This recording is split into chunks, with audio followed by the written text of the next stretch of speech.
ஹரிநாராயண ஹரிநாராயண ஹரிநாராயண ஹரிகிருஷ்ண ஹரிநாராயண ஹரிநாராயண குருவாயூர் வாழும் பகவானே. நம்ம ஸ்ரீமன் நாராயணியத்தில் 8 தசகங்களில் 9 ஸ்லோகங்கள் வரைக்கும் நம்ம பாஷ்யம் பார்த்துருக்கோம். இப்போ தசமான ஸ்லோகம். ததஸ்த்வதீயாத் அயினாபிரந்த்ராத் உதிஞ்சிதம் கிஞ்சன திவ்யபத்மம் நிலீன நிசேஷ பதார்த்தமாலா சங்கேபரூபம் முகுலாயமானம். ஐயனே பகவானே, இப்படி பிரளய ஜலத்தில் சயனிச்சிருந்துட்டு உலகங்கள்லாம் பிரளயத்தில் மூழ்கி மறைஞ்சிருந்த போது உம்முடைய கடாட்சத்தை செலுத்தினீர்.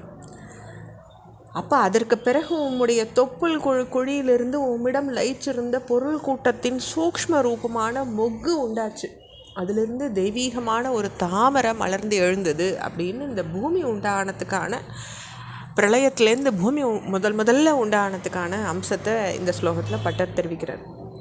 ததேத் அம்போருஹ குட்மலம் தே கலேபராத்தோ யபதே பிரரூடம் பஹிர்நிரீதம் பரிதஸ்புரத்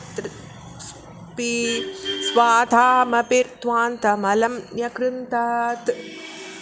இதில் நம்ம ஒரு ஸ்லோகத்துலேயும் நம்ம பட்டருக்கு திருப்பி நன்றி தெரிவிச்சுட்டே இருக்கணும். ஏன்னா நம்ம பாகவதத்தை முழுசாக படித்து அதனுடைய பொருளை உணர்ந்துக்கணும்னா ரொம்ப நாள் ஆகும், நெடுக போகும். ஆனால் பட்டர் ஒவ்வொரு பாகவதனுடைய அத்தியாயத்தையும் ஒரு தாத்பரியத்தையும் நமக்கு 10 ஸ்லோகங்களாக சுருக்கி கொடுத்துருக்கார். அதுக்கு நம்ம என்ன பாக்கியம் பண்ணினோன்றது தெரியல. அப்படி அவர் அதை சுருக்கி கொடுக்கும்பொழுது இந்த பிரளயத்தையே நீங்கள் பாகவதத்தில் பார்க்கும்போது இன்னும் விஸ்தீர்ணமாக போகிறது. அதை நம்ம கேட்குறவா உணர்ந்துக்கணும். பட்டருக்கு நம்ம 1000 முறை நன்றி சொல்லணும். அடுத்து இந்த ஸ்லோகத்தில் சொல்லும்போது அவர் சொல்கிறார், அந்த தாமரை மொக்கு உங்கள் சரீரத்துலேருந்து ஜலப்பரப்புக்கு மேலே எழுந்து வெளிவந்து 4 திசைகளையும் பரவின தன்னுடைய பிரகாசத்தால் இருள் முழுசும் அது போக்கிட்டது அப்படின்னு சொல்லிட்டு அந்த அம்போருகம்னு இதில் குறிப்பிடுறாரு. அம்போருகம்னா தாமரையை குறிக்கிற வார்த்தை. கமலம், அம்போருகம், நம்ம நிறைய வார்த்தை நம்ம தாமரைன்ற ஒரு விஷயத்தையே குறிக்கிறதா நம்ம வார்த்தைகள் பார்க்குறோம். அடுத்து ஸ்லோகம். சம்ஃபுல்லபத்ரே நிதராம் விசித்ரே தஸ்மின் பவத் வீர்யத்ருதே சரோஜே சபத்மஜன்மா விதிரா விராசீத் ஸ்வயம் பிரபுத்தா கில வேதராசிஹி. இந்த இடத்துல பத்திரம்னு குறிப்பிடுறார். பத்திரம்னா இதழ்கள். அப்போது அந்த நன்னா மலர்ந்த இதழ்களை உடையதும் விசித்திரமானதும் சம்ஃபுல்ல பத்ரே நிதராம் விசித்திரமானதுமான உம்முடைய யோக சக்தியை தரித்ததுமான அந்த தாமரை பூவில் வீரிய திருத்தே சரோஜயம், அவருடைய யோக சக்தியோட வீரியத்தோடு இருந்த அந்த தாமரை பூவில் தாமாவே நினைவுக்கு சமஸ்த வேத ராசிகளை உடைய பத்மஜன்மா அப்படின்ற பிரம்மதேவர் உதித்தார். பத்மஜன்மானா அவருக்கு பிரம்மதேவருக்கு பத்மஜன்மான்னு ஒரு நாமம் இருக்குது. ஏன்னா அவர் கமலத்துலேருந்து உண்டானவர்.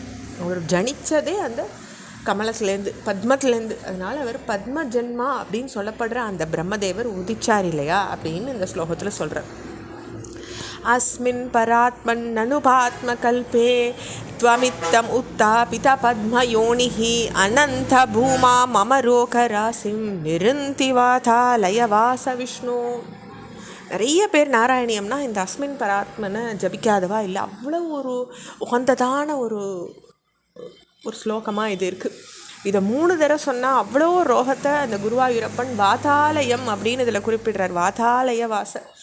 அப்போ குருவாயூரப்பனே, பரமாத்மாவை எங்கும் வியாபிச்சிருக்க குருவாயூரப்பா, இந்த பத்ம கல்பத்தில் பிரம்மதேவனை இங்கனம் தோற்றுவிச்சவரும் அளவற்ற மகிமை உடையவருமான நீர் என்னுடைய வியாதி கூட்டத்தை அடக்கி அருளணும் அப்படின்னு சொல்லி இந்த ஸ்லோகத்தில் கேட்டுக்கிறார். அதனால தான் நம்ம குழந்தைகளுக்கு உடம்பு வந்தால் அந்த காலத்தில் இந்த ஸ்லோகத்தை 3 தடவை ஜபிச்சுட்டு அவளுக்கு நெத்திக்கிட்டு விடுறது வழக்கத்தை வச்சுட்டு இருக்கோம். அவ்வளவு வஸ்தியான ஸ்லோகம் இந்த அஸ்மின் பராத்மன் அப்படின்ற ஸ்லோகம். இதை நம்ம மனப்பாடம் பண்ணி குழந்தைகளுக்கும் சொல்லித்தரலாம். இதோட நம்ம 8 தசகங்கள் பூர்த்தி பண்ணிக்கிறோம். ஓம் ஸ்ரீ கோவிந்தாய நமஹ.